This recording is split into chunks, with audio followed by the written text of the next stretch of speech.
break it down, that young son, he wanted everything. He didn't want to listen to nobody. But if y'all got kids, y'all know what I'm saying.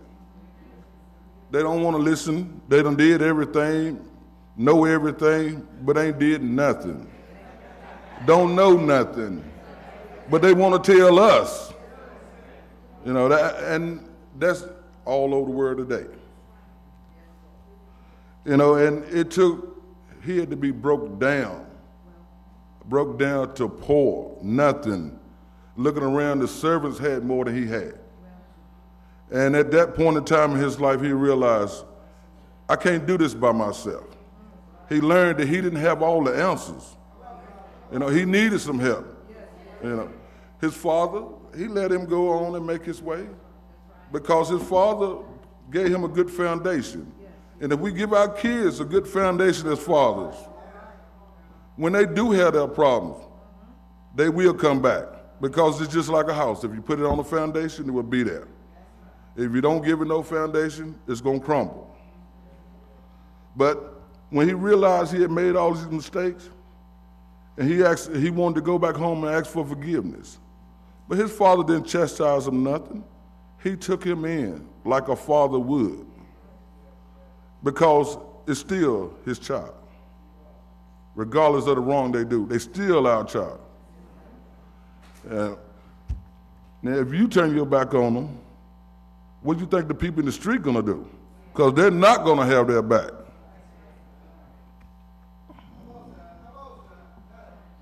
Well, after he realized everything he did, and he knew he had did everything wrong, he went back home begging for forgiveness. He didn't ask for forgiveness.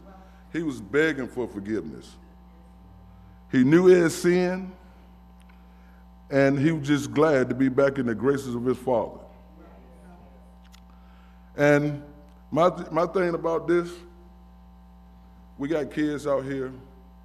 There's a lot of things going on out here, and you see the killings and all. I'm not blaming no one, but if our kids had a better foundation, if the fathers were there for the kids, to teach them right from wrong, how to be a man, pull your clothes up, have respect for people.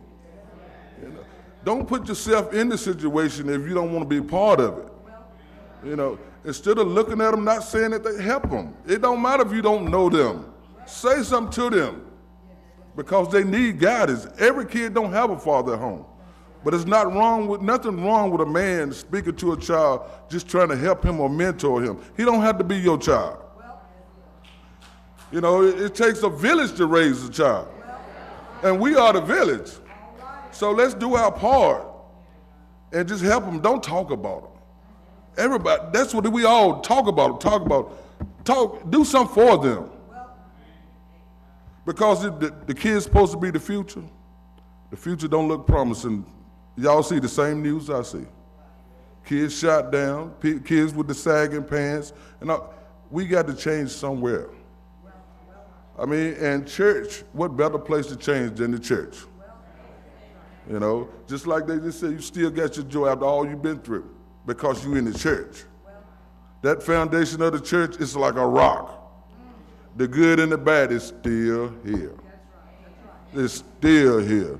When you went through all the trials and tribulation, myself, I don't know about you, but on Sunday, I look forward to Sunday morning. If I don't come to church on Sunday, it's like my gas station.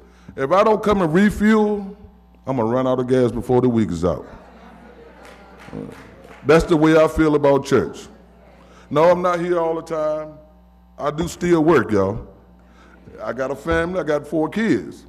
But I still have my joy after all this. And a father, people want to stand up and be a father. Part of being a father is you doing the struggling, just so your family can make it. The man is supposed to take the brunt of all of the problems.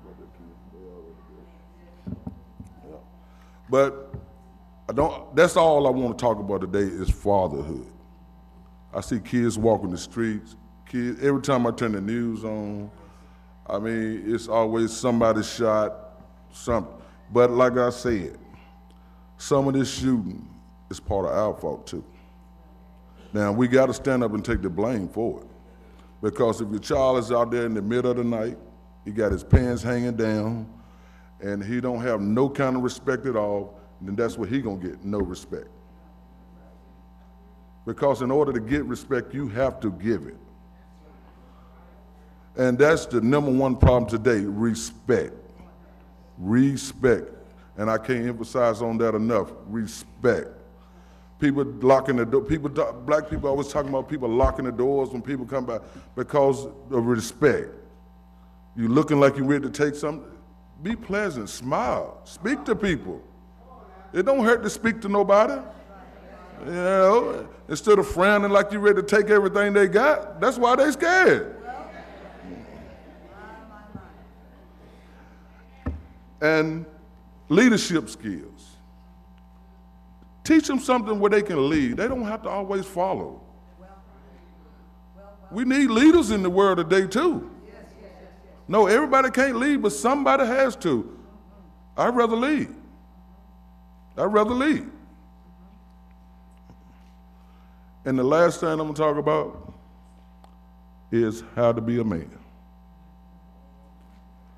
You know, just because you bring a kid into the world do not make you a man.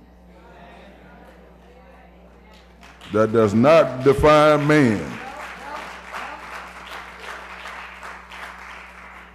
It is so many single women out here today that is unreal.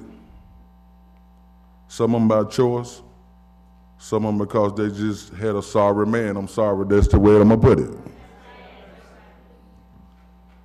I didn't have a father growing up. When my kids were born, I had two choices. I could turn away and not be a father, or I could put all my drive into being a father.